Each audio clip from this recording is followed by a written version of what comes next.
சற்று முன்பு கிடைத்திருக்கக்கூடிய தகவல் ஒன்று மக்களே, அதாவது பார்த்தீங்கன்னா, சற்று முன் விஜய் அதிமுக முடிவை அறிவித்தார். வெற்றி வெற்றி. இதை பற்றி நாம் பார்க்க போகிறோம். பார்ப்பதற்கு முன்பு நம்ம சேனலுக்கு நீங்கள் புதுசாக இருந்தீங்க அப்படின்னா சப்ஸ்கிரைப் பண்ணிட்டு பாருங்கள். தாவேகாவுடன் கூட்டணி என்கின்ற பேச்சுவார்த்தைக்கு முற்றுப்புள்ளி வைக்க வேண்டும். இந்த விவகாரத்தில் மேலும் தொடர்ந்தால் அது திமுக காங்கிரஸ் கூட்டணியிடையே மன வருத்தத்தை அதிகரிக்கும். இதனையடுத்து அதிமுகவின் இருக்கக்கூடிய எடப்பாடி பழனிசாமி விஜயுடன் கூட்டணி அதிகாரப்பூர்வ அறிவிப்பை வெளியிடுவார் என்று எதிர்பார்க்கப்படுகிறது.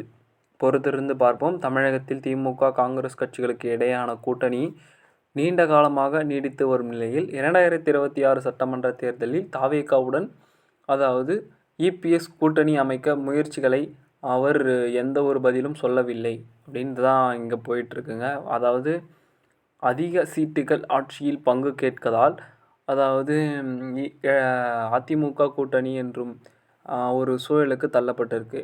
அதாவது தாவேகாவுடன் கூட்டணி அமைக்கப்படும் என சில காங்கிரஸ் தலைவர்கள் வெளியிட பேசியிருந்தாலும் கூட திமுக காங்கிரஸ் கூட்டணி இந்தியாவின் எதிர்காலத்தை பாதுகாக்கும் என்ற அறிவுறுத்தல் வந்ததாக இருக்கக்கூடிய சூழலாக இருக்கிறது.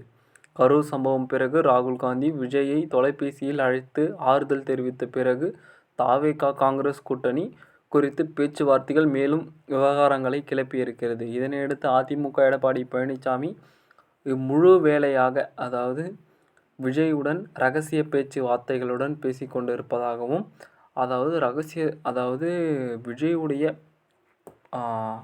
கூட்டணிக்கு பேச்சுவார்த்தை மறைமுகமாக நடந்து கொண்டு இருக்கிறதாகவும் கூறப்படுகிறது. அதாவது இதனை தனிப்பட்ட விஷயமாக திமுக கூட்டணியில் தொடர்ந்து பயணித்து வருகிறோம்.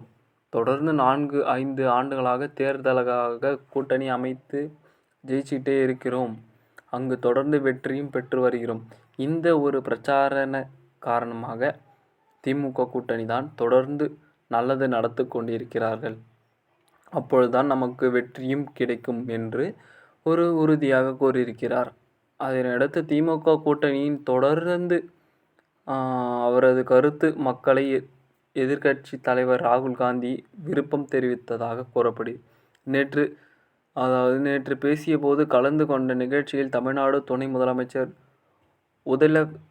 பார்த்தீங்க அப்படின்னா உதயகலாந்து கொண்டு இந்த திட்டத்தை பேசியிருக்கிறார். அந்த நிகழ்ச்சியில் பேசிய செல்வ பெருந்தகை இன்னும் சற்று நேரத்தில் டெல்லி காங்கிரஸ் தலைமையில் இருந்து கூட்டணி குறித்து அறிவிப்போம் என்று தெரிவித்திருக்கிறார்.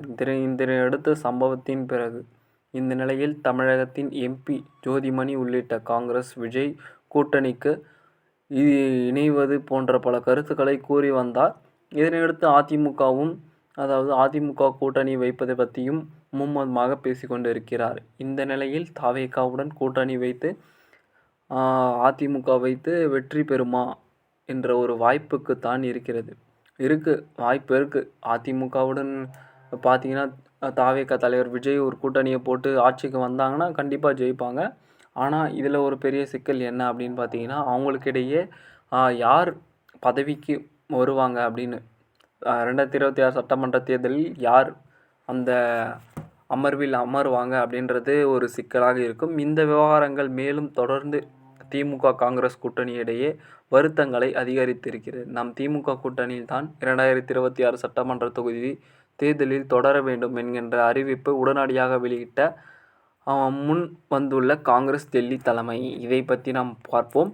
அடுத்தடுத்த காரணங்கள் பொறுத்திருந்து பார்ப்போம் என்ன மாதிரியான நிகழ்வு நடக்குது அப்படின்னு. நம்ம சேனலுக்கு நீங்கள் புதுசாக இருந்தீங்க அப்படின்னா சப்ஸ்கிரைப் பண்ணிவிட்டு பாருங்கள்.